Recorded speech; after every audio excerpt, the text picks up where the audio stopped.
India की one of the best university Banaras Hindu university पूरे Asia की सबसे बड़ी residential university Banaras Hindu university 100 साल से भी ज़्यादा पुरानी यूनिवर्सिटी बनारस हिंदू यूनिवर्सिटी में अगर एडमिशन लेने का आपका सपना है तो इस वीडियो को ज़रूर देखिएगा, ध्यान से देखिएगा, क्योंकि इस वीडियो में हम सिर्फ बीएचयू में कितनी सीट्स हैं, कौन कौन से कोर्सेज हैं, उनकी फ़ीस क्या होती है, इन सब के बारे में बस बात नहीं करने वाले हैं, बल्कि हम ये भी बात करेंगे कि बीएचयू में कौन कौन से कॉलेजेस हैं, क्या वहाँ की फ़ीस मेन कैंपस से अलग होती है, क्या वहाँ पर हॉस्टल्स की फैसिलिटी है या नहीं है। बीएचयू की जब भी बात होती है तो एक पेड सीट का डिस्कशन ओपन हो जाता है। ये पेड सीट माफ़ करिएगा, ये पेड सीट क्या है, इन सभी डिस्कशंस को इसी वीडियो के माध्यम से आप सभी तक जानकारी पहुंचाने के लिए मैं हूं आप सभी की अपनी संस्कृति मैम, और आप सभी का बहुत ज़्यादा स्वागत है सीयूईटी पीजी वाला पर। चलिए तो फिर शुरू करते हैं। सबसे पहली बात जिसको लेकर के जब से सीयूईटी पीजी का रिजल्ट आया है तब से मेरे पास डीएम्स आ रहे हैं। उसके दो रीज़न है, एक तो सीयूईटी पीजी के लिए मैं पढ़ाती हूँ और दूसरा रीज़न है कि मेरी शिक्षा और दीक्षा दोनों स्वयं बनारस हिंदू यूनिवर्सिटी से हुई है, इसलिए शायद मैं आपकी थोड़ी ज़्यादा मदद कर पाऊँगी चीज़ों को लेकर के, कैंपस को लेकर के, बाकी फैसिलिटीज़ को लेकर के क्लैरिटी प्रोवाइड करने में। सबसे पहला प्रश्न जो बच्चों के सामने अभी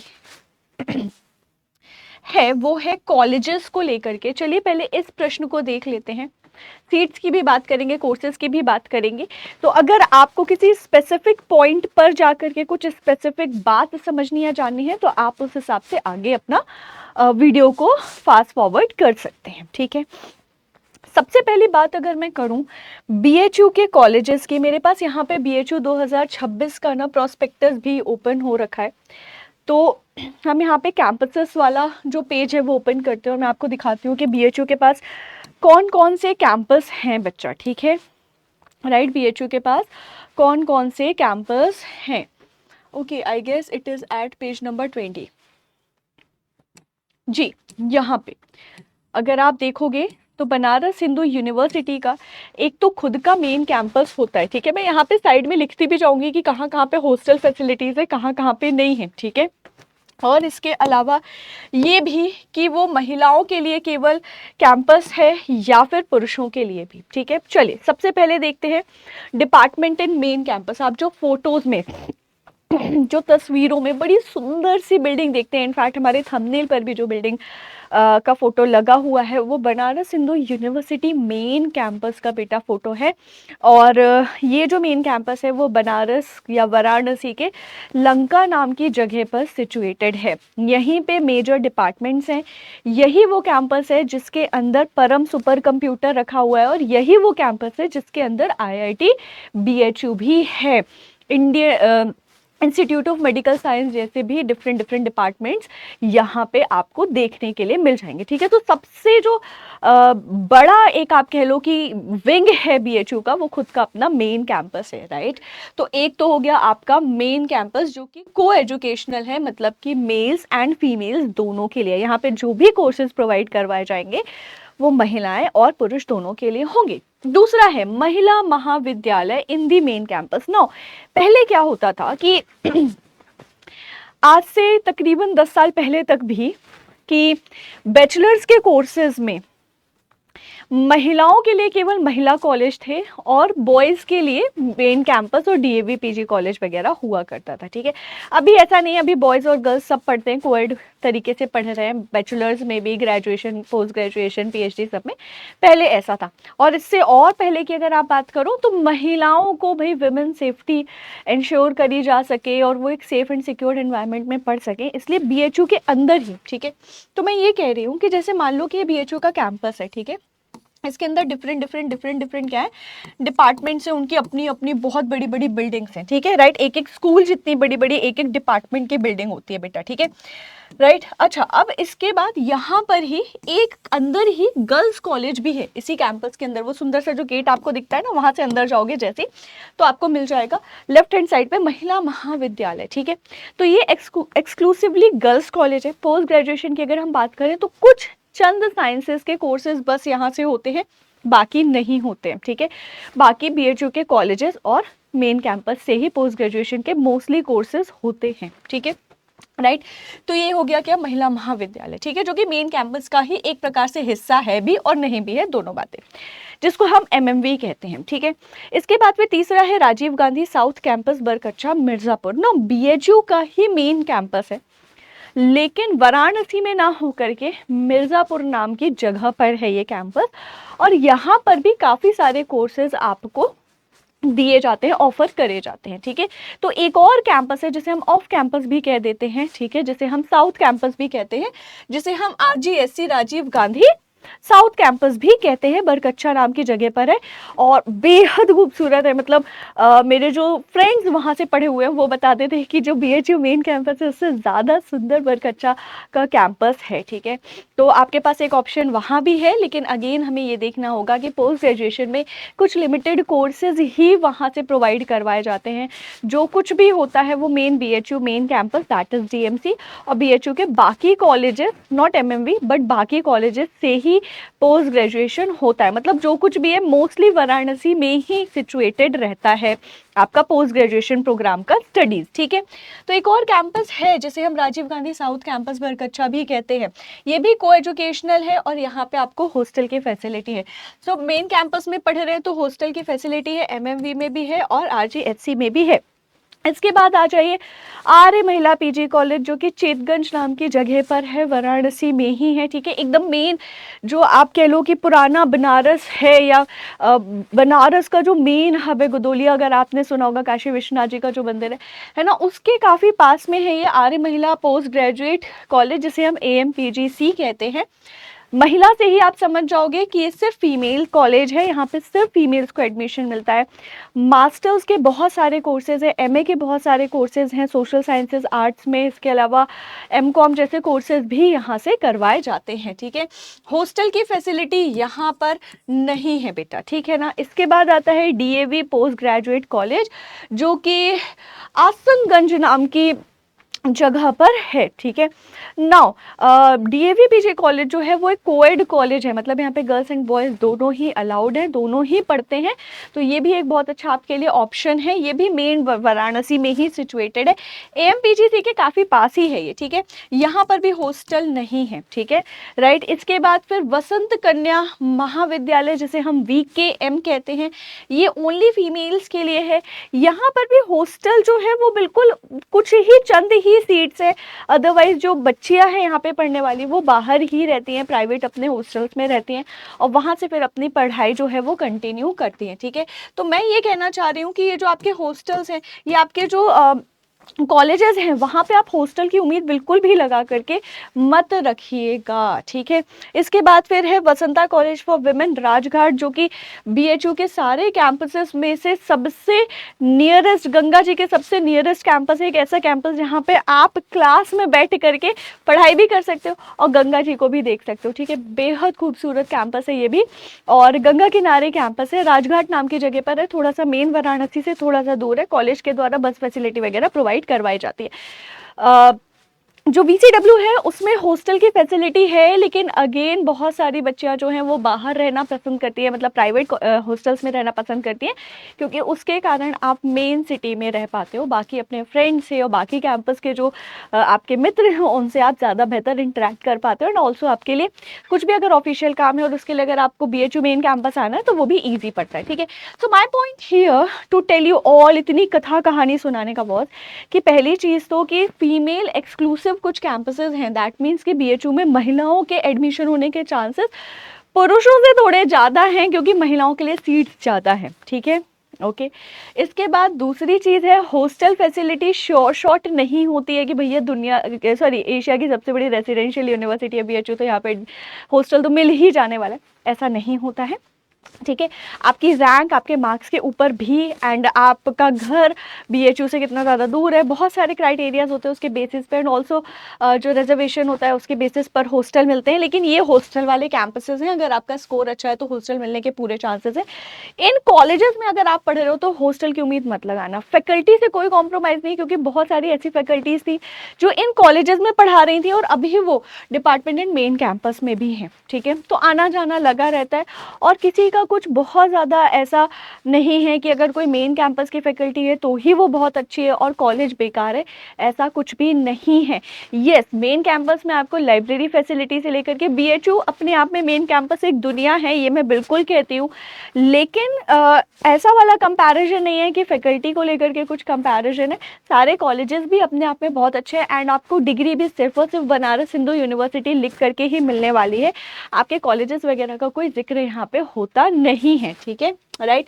तो ये तो बात हो गई भाई कॉलेजेस के। आई होप आपको एकदम डिटेल में और पूरी क्लैरिटी के साथ ना बातें समझ आ गई होंगी बेटा, ठीक है ना। आई एम सो सॉरी, मेरी मम्मा का कॉल था जी। ओके अगर सेशन अच्छा लग रहा है तो इसे लाइक कर दीजिए, शेयर कर दीजिए, क्योंकि इतनी डिटेल में समय दे करके जानबूझ के सेशन बनाया जा रहा है ताकि आपको कोई भी कंफ्यूजन ना रहे। ठीक है, चलिए यहाँ पे कोई भी आप कोई भी कैंपस ले सकते हो अपनी कन्वीनियंस, अपने मन के हिसाब से। इनकी कोई रैंकिंग नहीं है ड्यू की तरह कि ये वाला अच्छा वो वाला बुरा है। सारे कॉलेजेस अच्छे हैं, सारे कॉलेजेस इक्वली अच्छे हैं, तो आप बिल्कुल कर सकते हैं। येस, ऑब्वियसली मेन कैंपस आपकी टॉप प्रायोरिटी होनी चाहिए, और उसके बाद आप शफलिंग कर सकते हो अपनी कन्वीनियंस, अपने मन के हिसाब से। कोई जोर जबरदस्ती नहीं है यहाँ पे। ठीक है, चलिए अब देखते हैं दूसरी चर्चा हमें किस चीज़ पर करनी है। दूसरी चर्चा जो हमें करनी है इस कि सीट्स कितनी कितनी हैं और क्या क्या है। ठीक है, तो आपको क्या है, आपको ये जो पीडीएफ है, ठीक है, ये वाला जो आपको पीडीएफ दिख रहा है ना पूरा, ये पीडीएफ है 125 पेजेस का। और इस पीडीएफ में हर एक कोर्स के लिए आपको अगर मैं दिखा दूं, जैसे सोशल साइंसेज या आर्ट्स का हम कोई सब्जेक्ट ओपन करते हैं ताकि आपको थोड़ा ज़्यादा बेहतर समझ आएगा, आप ज़्यादा बेहतर कनेक्ट कर पाओगे। ठीक है, मैं आपको अपना दिखाती हूँ HUQP 18, अगर यह 16 दिख रहा है मुझे, डिपार्टमेंट ऑफ कॉमर्स, एक सेकंड दीजिएगा, साइंसेज एजुकेशन आ गया। मुझे आपको कॉलेजेस वाला सीट मैट्रिक्स दिखाना है ना, तो थोड़ा सा एक सेकंड बस बेटा, थोड़ा ऊपर होगा फिर मुझे लगता है। कहाँ पर मैं दिखाऊं आपको, एक सेकंड।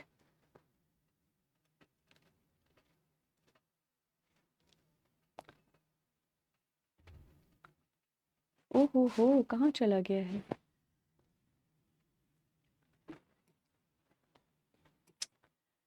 एक मिनट बेटा, हम सीधे इंडेक्स पर ही देख लेते हैं कि कहाँ पर है वो कॉलेजेस वाला सीट मैट्रिक्स। बहुत सारे सब्जेक्ट्स हैं और मैं आपको एकदम क्लियर दिखाना चाहती हूँ, इसलिए थोड़ा सा स्क्रॉल करने में दिक्कत हो रही है। देखो जैसे यहाँ पे अगर आप देखोगे ना, ये बड़ा अच्छे से दे रखा है ना, यहाँ पे भी आपको छोटा छोटा दिख जाएगा कि इंस्टीट्यूट ऑफ एग्रीकल्चरल साइंसेज में कौन कौन से कोर्सेज हैं। ठीक है, इसके अलावा कहाँ कहाँ पे ये कोर्सेज आपको ऑफर किए जाते हैं। ठीक है, राइट, जैसे यहाँ पे ये भी लिखा है कि राजीव गांधी साउथ कैंपस में कौन सा कोर्स, जैसे master of science in agriculture जो होता है वो MSc एग्रीकल्चर प्रोवाइड किया जाता है। ठीक है, इस तरीके से आपको काफ़ी सारी जो इन्फॉर्मेशन है वो इंडेक्स में ही देखने के लिए मिल जाएगी।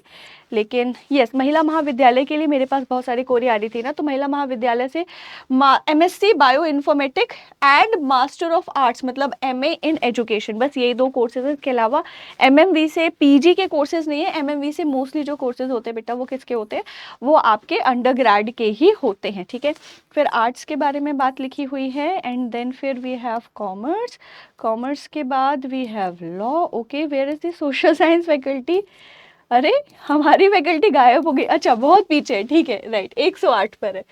ओके, ठीक है जी, तो हम चलते हैं कितने नंबर पेज पर, 108 पर चल लेंगे सीधे, है ना। ओके जी,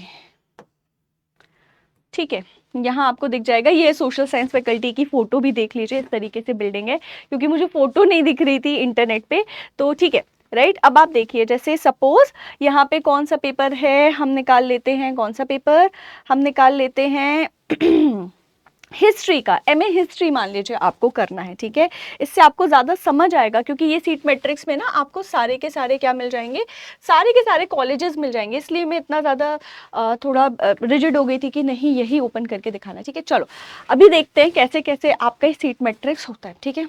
सबसे पहले आपको ये पेड कोर्स वाला भी मैं बताऊंगी क्या, इसको छोड़ दो, ठीक है। तो आपने क्या करना है, आपने देखना है कि कौन कौन से अपने सब्जेक्ट के हिसाब से, पीडीएफ आपको मेरे टेलीग्राम पर भी मिल जाएगी। ये देखिए कि आपके सब्जेक्ट के हिसाब से कहाँ कहाँ पे कौन कौन से कैंपसेस में आपका सब्जेक्ट अवेलेबल है, ठीक है। तो जैसे हिस्ट्री जो है, एमए हिस्ट्री, जो कि HUQP09 के थ्रू आपको एडमिशन मिलता है, वो डिपार्टमेंट में भी है, मेन कैंपस में भी है available. Vasanta college for women में भी एमए हिस्ट्री होता है, DAV PG कॉलेज में भी एमए हिस्ट्री होता है, आर्य महिला में भी एमए हिस्ट्री होता है, VKM में भी एमए हिस्ट्री होता है, ठीक है राइट। तो आपके पास ये सारे ऑप्शंस हैं, आप अपने कन्वीनियंस के हिसाब से अप्लाई कर सकते हो, ठीक है।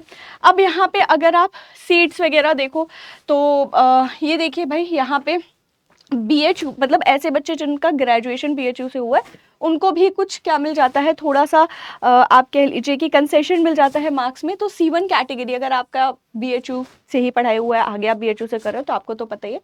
नॉन BHU वालों के लिए ये सीट मैट्रिक्स है, जैसे डिपार्टमेंट में 29 सीट्स अनरिजर्व्ड वालों के लिए है, 10 सीट्स किन के लिए है, SC कैटेगरी के लिए 5 सीट, ST के लिए, EWS के लिए 7, OBC के लिए 19, PWBD के लिए 4, और जो वार्ड्स मतलब कि जो BHU में ही एम्प्लॉयज़ हैं उनके बच्चों के लिए भी कुछ सीटें होती हैं, तो उनके लिए कितनी सीट्स है यहाँ पे, 14 सीट्स हैं, ठीक है राइट ओके।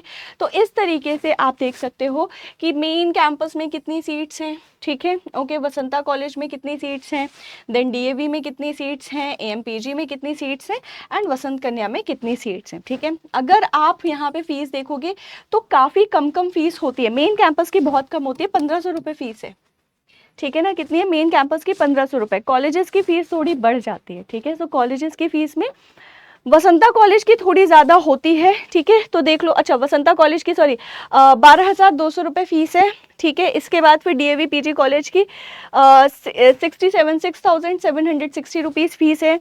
इसके बाद फिर आर्य महिला की 12,800 रुपये फ़ीस है, ठीक है। फिर VKM की कितनी है, 10,600 रुपये फीस है, ठीक है। सो ये आपकी जो नॉर्मल सीट, रेगुलर सीट होती है उसके थ्रू एडमिशन होगा, तो उसकी फ़ीस है, ये ईयरली फ़ीस है, ठीक है ओके।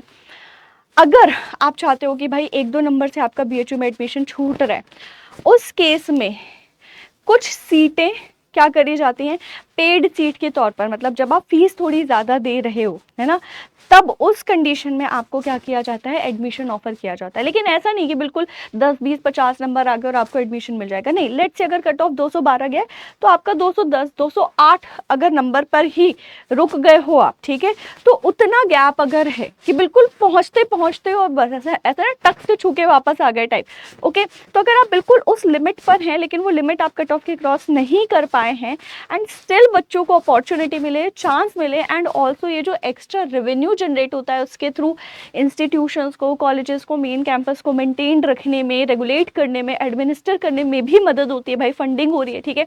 तो दोनों का बैलेंस हो गया, बच्चे को इतनी अच्छी यूनिवर्सिटी में पढ़ने का मौका मिल गया क्योंकि बच्चा बहुत केपेबल है ना, और दूसरी चीज़ की थोड़ा सा एक्स्ट्रा रेवेन्यू जनरेट हो रहा है, तो उससे इंस्टीट्यूशन को फाइनेंशियल हेल्प मिल जाती है, ठीक है। तो ये कंसेप्ट होता है पेड सीट का। और अगर ऐसा है आपका थोड़ा सा बच रहा है ना, थोड़े से मार्क्स से, तो आप पेड सीट के लिए भी अप्लाई कर सकते हो। पेड सीट की देखो, जैसे मेन कैंपस में 1500 रुपये रेगुलर सीट की फीस है, मेन कैंपस में 9,000 हो जाती है, ठीक है।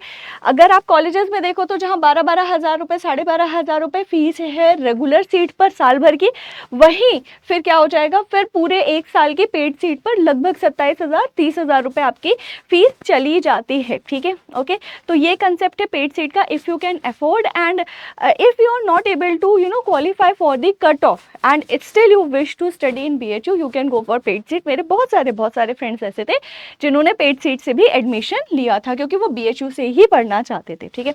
सो आई होप आपको सीट मैट्रिक्स समझ आ गया है। बहुत सारी सीटें होती हैं, ऐसा नहीं है कि सीटें नहीं होती हैं। And again I am saying colleges बहुत ज़्यादा मैटर अब तो बिल्कुल भी नहीं करते हैं। जब बच्चे यहाँ के बच्चे वहाँ, वहाँ के बच्चे वहाँ, वहाँ के बच्चे वहाँ, सब आपस में इंटरैक्ट कर रहे होते हैं। प्रोफेसर्स अच्छा ही पढ़ाते हैं हर जगह, ठीक है, ओके। तो यस, लेकिन हाँ अगेन से अगर आपको मेन कैंपस मिलता है तो बेस्ट है, ठीक है ना।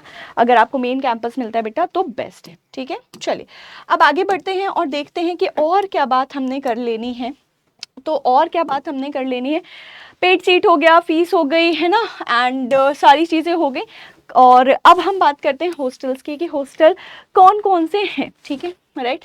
तो अगेन ब्रोशर में क्या है, ब्रोशर में BHU मेन कैंपस के हॉस्टल्स के बारे में ज़रूर दिया गया होता है, ठीक है ना, कि हॉस्टल्स जो हैं वो अवेलेबल हैं, ठीक है। ये देखो आपको यहाँ पे सीट मैट्रिक्स दिख जाएगा हॉस्टल्स के बारे में। मैं पहले फिर से आपको बता दूँ कि अगर आपका कट ऑफ में नाम आया है इसका मतलब ये नहीं है कि आपको हॉस्टल मिल जाने वाला है, क्योंकि मेरा भी नाम आया था और एक बार मुझे हॉस्टल नहीं मिला था, ठीक है, राइट। मुझे मेरे रिसर्च के टाइम पे तो मिला था, उस टाइम पे तो सिर्फ कह के रह गया कि संस्कृति मेन कैंपस का हॉस्टल ले लो, हमने लिया नहीं। लेकिन जब हम पोस्ट ग्रेजुएशन कर रहे थे तो फ्रैंकली स्पीकिंग हमको इनिशियली तो हॉस्टल नहीं था। उसके बाद फिर आई स्टॉप्ड ट्राइंग बिकॉज मुझे मेरी एक अच्छी रूममेट मिल गई थी बाहर प्राइवेट कॉलेज में, ओके। एनीवेज, तो क्या होता है कि फैकल्टी वाइज यहाँ पे हॉस्टल्स होते हैं मोस्टली। तो आर्ट्स के लिए जैसे आपने सुना होगा Birla A, Birla B, Birla C होता है बॉयज़ के लिए, है ना। इसी तरीके से अलग अलग कोर्सेज, अलग अलग बैचेस के लिए अलग अलग हॉस्टल्स होते हैं, ठीक है, राइट। आप देख सकते हो लॉ के लिए होता है भगवान दास इज़ वेरी फेमस, वेरी पुराना hostel for law students, okay. BR Ambedkar hostel है, ये सारे बॉयज़ के लिए हैं, ठीक है। आप यहाँ पे कैपेसिटी भी देख सकते हो कि कितनी कितनी कैपेसिटी है। तो अच्छी खासी कैपेसिटी के हॉस्टल्स हैं, ठीक है। 100 कैपेसिटी से नीचे के तो तुम्हें कम ही हॉस्टल्स दिखेंगे, सारे 100, 150, 200, 200, 500। लाल बहादुर शास्त्री जो है वो क्या है, LBS जो है वो तो आप देख रहे हो 550, 562 सीटें लिए हुए बैठा है। आर्ट्स के लिए ये हॉस्टल जो बॉयज़ हैं उनको अलॉट होता है, ठीक है। इस तरीके से काफ़ी सारी सीटें होती हैं अलग अलग, किसके हिसाब से, आपके सब्जेक्ट के हिसाब से, आपकी फैकल्टी डिपार्टमेंट के हिसाब से, ठीक है। इसके अलावा राजीव गांधी साउथ कैंपस का भी लिखा हुआ है भैया, ठीक है ना, कि यहाँ के भी कॉलेजेस हैं, अरावली है, हिमगिरी है, न्यू बॉयज़ हॉस्टल है, शिवालिक है और विंध्याचल हॉस्टल है, ठीक है। यहाँ पे एकोमोडेशन है, यहाँ पे आपको फीस भी दिख जाएगी, ठीक है, राइट। यहाँ पे आपको क्या दिख जाएगी, यहाँ पे आपको फीस भी दिख जाने वाली है। बहुत ज़्यादा फीस नहीं लगती है, ठीक है, बहुत ज़्यादा फीस आपकी नहीं लगती है। 4875 I guess this is yearly fees, ये 6 महीने की भी नहीं होती, सालाना मेरे समझ में ये फ़ीस होती है 4875। ये आपकी सालाना की फ़ीस होती है, ठीक है, राइट, ओके। चलिए अब हम गर्ल्स के लिए देख लेते हैं कि गर्ल्स के लिए भी आप देखो, टोटल बॉयज़ के लिए 9115 सीट्स अवेलेबल हैं इन टोटल, ठीक है। अभी हम एक्सक्लूड कर रहे हैं IIT को, ठीक है, बॉयज़ के लिए।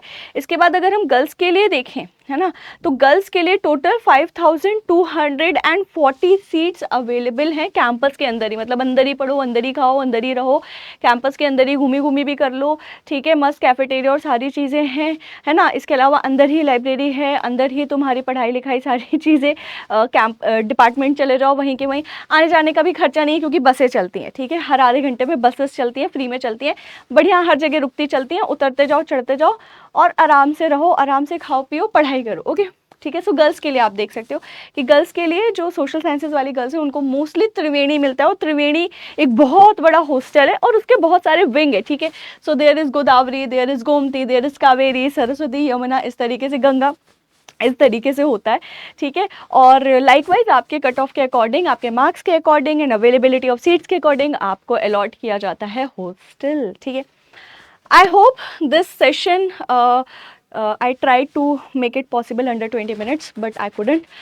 But anyways, I hope this session was extremely helpful to you all. Still अगर तुम्हारे और कोई भी क्वेश्चंस हैं, स्पेशली पर्टिकुलरली BHU से रिलेटेड, BHU में रहने से रिलेटेड, बाकी सारी चीज़ों से related, do let me know in the comment section. मैं पर्सनली मॉनिटर करती हूँ कमेंट सेक्शन, बिल्कुल मेरे से आप पूछ सकते हो। भले ही मैं राजनीति विज्ञान पढ़ाती हूँ, लेकिन जनरल चीज़ों के बारे में आपको ज़रूर सही जानकारी देने की पूरी कोशिश करूँगी, ठीक है। एक बात और अंततः मैं ये कहना चाहती हूँ, बच्चों के बहुत बार डीएम आ जाते हैं कि मैम क्या बीएचयू सेफ है ना, क्योंकि बहुत बार बीएचयू डीयू जेएनयू में बहुत ज़्यादा धरने देखने के लिए मिलते हैं और बच्चे थोड़ा डर जाते हैं इन सब चीज़ों को लेकर के कि मैम वहाँ पे तो धरने हो रहे हैं, तो क्या सेफ़ है। लेट मी टेल यू, इतने सालों तक रहने के बाद बीएचयू में जवानी काट दी यार। वहाँ पे मैंने अपना 18th बर्थडे 21st बर्थडे सब वहीं मनाया, बीएचयू में ही मनाया, ठीक है। I never ever felt unsafe, ठीक है। एक बार तो ऐसा भी हुआ था कि हमें हमारे कैंपस के अंदर ही बंद कर दिया गया था, मतलब इतना ज़्यादा थोड़ा बवाल हो गया था कैंपस में कि हम हमारी फैकल्टी के अंदर ही बंद थे, चैनल वैनल गेट बंद हो गए थे। बट स्टिल पता है कि इतनी अति नहीं होगी कि एक वो verge of the feeling insecure वाले पर आप आ जाते हो। हाँ, ये सब चीज़ें होती हैं, college politics university politics exist करती है। सेफ एंड सिक्योर्ड रहना आपका भी एक बहुत बड़ा जिम्मेदारी है। अब ऐसा नहीं कि कहीं कुछ चल रहा है और आप बीच में जाकर के खड़े हो गए, चोट लग गई, फिर बोला कि अरे हमें चोट लग गई। बट एनीवेज ऐसा कुछ नहीं है, अनसेफ नहीं है। आप आराम से जा सकते हैं, आराम से रह सकते हैं। हज़ारों लाखों बच्चे हर साल हर दूसरे साल पढ़ते हैं और बीएचयू से ग्रेजुएट पोस्ट ग्रेजुएट होते हैं। उनमें से एक छोटा सा बूंद मैं भी हूँ, ठीक है, ओके। और एक कड़ी मैं भी हूँ, और आप भी। मैं चाहती हूँ कि इंडिया की one of the best university से ज़रूर अपनी पढ़ाई कंप्लीट करें। So for any doubts any queries do right in the comment section. Session helpful लगा हो दोस्तों के साथ ज़रूर शेयर करिए। इसी तरीके के अपडेट्स, ऑथेंटिक अपडेट्स के लिए बने रहिए हमारे चैनल CUET PG वाला के साथ। एंड ऑल्सो आपको ये वाली PDF मेरे इस टेलीग्राम पर मिल जाएगी। इसके अलावा आप मुझे टेलीग्राम पर भी DM कर सकते हो अगर आपके कोई भी प्रश्न या फिर कोई भी क्वेरी है तो। अभी के लिए इजाज़त दीजिए अपनी संस्कृति मैम को। Thank you so much for watching everybody. All the very best.